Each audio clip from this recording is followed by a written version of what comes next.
नामदेव जी कौन है? सिद्ध सिद्ध, ये जन्म से ही सिद्ध हैं। बचपन से ही भक्ति में इतनी रुचि, इनके नाना जी सेवा करते थे ठाकुर जी की, तो ये बाहर खड़े खड़े सोचते मुझे कब सेवा मिलेगी। एक दिन नाना जी से बोले मुझे भी सेवा, बोले तू अभी बालक है, अभी नहीं, थोड़ा बड़ा हो जा। थोड़े बड़े हो गए, बोले अब तो दीजिए। बोले अभी मैं हूं, जब तक मैं हूं तब तक मुझे करने दो, कभी मेरा कहीं आना जाना होगा तो ठाकुर जी की सेवा तुम कर लेना।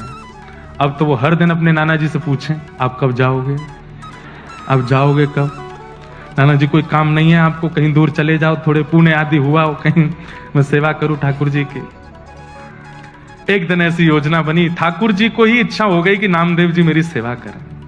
ये इतना व्याकुल होकर के मुझे देखते हैं, तो इनके नाना जी बड़े बड़े कार्यों को भी ठुकरा देते थे कि सेवा नहीं छोड़ूंगा, लेकिन आज एक ऐसा कार्य आया कि इनको जाना ही पड़ा, और तीर्थ के ओर जाना था, तो कुछ समय महीने लगा के आना था। बोले नामा, बोले जी नाना जी, बोले अब तेरा समय आ गया, अब मैं जा रहा हूं तीर्थ में, तू कर सेवा। ओहो, नामदेव जी तो नाचने लगे, बोले ऐसे सजाऊंगा, ऐसे श्रृंगार करूंगा, ऐसे भोग लगाऊंगा, अब तो मैं सेवा करूंगा, अब तो मैं इनके संग आनंद करूंगा। वामदेव जी चले गए, नामदेव जी सेवा में आए। ठाकुर जी की कुछ विधि सेवा की नाना जी बता के गए थे, बिना भोग लगाए पाना नहीं। ठाकुर जी के आगे भोग पधराया, भोग पधरा करके नामदेव जी बैठ गए, बोले पाओ। ठाकुर जी चुपचाप खड़े हैं, थोड़ी देर हो गई, बोले आप पा क्यों नहीं रहे? कुछ भोग में प्रसाद में कमी है, पा लीजिए नाथ। आप नहीं पाएंगे तो मैं भी नहीं पाऊंगा। एक दिन नहीं पाया, 2 दिन नहीं पाया, तीसरा दिन आ गया। यहाँ छोटे से नामदेव जी भी भूखे प्यासे बेचारे, जब तक ठाकुर जी नहीं पाए मैं कैसे पाऊं? तीसरा दिन जब आया, ठाकुर जी ने आज भी जब भोग नहीं पाया, तो श्री नामदेव जी ने एक छुरी उठा ली और अपने गले पर रख ली।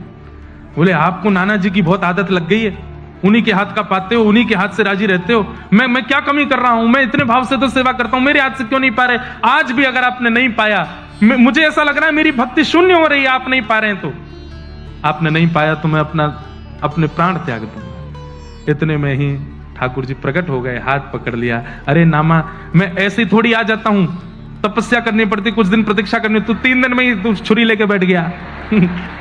कुछ दिन तो प्रतीक्षा करनी थी, कुछ दिन तपस्या कर, प्रतीक्षा कर, फिर आऊंगा। नामदेव जी ने हाथ पकड़, अब आ गए हो तो क्यों जा रहे हो? अब पी जाओ, खा जाओ इसको। ठाकुर जी बोले बहुत सरल है, बहुत सहज है। बंधुओं, या तो भयंकर तपस्वी नाम जापक आदि कुछ बन जाए तो भगवत कृपा, या अत्यंत सरल सहज बन जाए, इतना सीधा, इतना भोला भौंदू बन जाए तो ठाकुर जी की कृपा होती है। बैठ गए, नामदेव जी सुंदर सुंदर पकवान देते हैं, ठाकुर जी प्रेम से पाते हैं। अब तो इतने प्रसन्न हो गए नामदेव जी कि रोज ठाकुर जी आते हैं। नाना जी लौट करके आ गए कुछ दिन बाद। जैसे ही नाना जी आए, आकर के बोले कैसी रही सेवा आदि, कैसी चल रही है? आप ही जाके पूछ लो, भीतर जाके आप ही देख लीजिए। तुम्हारा जैसे वामदेव जी ने प्रवेश किया तो ठाकुर जी अलग ही चमक रहे थे, और मंदिर का वातावरण, आभा, प्रभा, सुगंधी सब कुछ से लगने लगा कि ठाकुर जी सेवा तो हुई है। नामदेव जी को हृदय से लगाया, बहुत प्रसन्न हुए। अब आज से सेवा नाना जी करने लगे, सामने भोग प्रसाद रख दिया। नामदेव जी खड़े खड़े देख रहे थे। अब वो तो थोड़ी देर भोग रख के पर्दा करके उठा लिया। बोले ये क्या कर रहे हो आप? नामदेव जी बोले भोग लगाए बेटा। भोग कहां लगा? इसमें तो सारी सामग्री रखी है, कुछ खाया तो है नहीं ठाकुर जी ने। नामदेव जी बोले ऐसे ही लगता है भोग, ठाकुर जी के सामने पधरा दो, पर्दा लगाओ, उठा के ले चलो। बोले मेरे से तो ऐसे नहीं होता था, मैं तो थाली की जितनी सामग्री धरता था सब पाते थे ठाकुर जी, सब पाते थे। बोले हाँ, अच्छा तो ये ले थाली, पवा के दिखा। सामने रख दिया। नामदेव जी बोले जय जय, आ जाओ, जैसे हर दिन आते थे वैसे आ जाओ, जल्दी आ जाओ। ठाकुर जी नहीं आऊंगा। 2-3 बार पुकारा, नहीं आए ठाकुर जी, तो नामदेव जी को पता था तरीका, फिर से छुरी लेके आए, और छुरी ला करके जैसी यहां से वामदेव जी परेशान हुए, ए नामा क्या कर? इतने में तो ठाकुर जी का हाथ प्रकट हुआ, फिर पकड़ा। बोले तूने बढ़िया तरीका ढूंढा, बार बार छुरी रख लेता गले पे। हाँ, आप लोग नहीं करना ऐसा है ना। ये सुनकर के करने वाली बात नहीं थी ना, उन्होंने सुना थोड़ी था कहीं से, वो तो जिद थी उनकी अपने आप ही।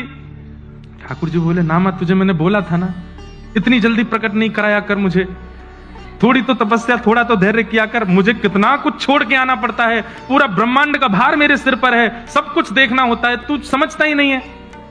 बोले अच्छा ठीक है, नाना जी को दर्शन दो। नाना जी तो वैसे ही भाव बेहोर खड़े बैठे सामने, इतना जीवन निकल गया, कभी ठाकुर जी नहीं देखे, बारे नामा तेने 3 दिन इतने दिन की सेवा में ठाकुर जी प्रकट कर दिए। ऐसे श्री नामदेव जी महाराज हमारे, ठाकुर जी तो आने को तैयार बैठे हैं, ठाकुर जी तो प्रकट होने को आज भी बैठे हैं। आपके प्रस्तुतिकरण में कहीं कमी है, आपकी सेवा में कहीं कमी है।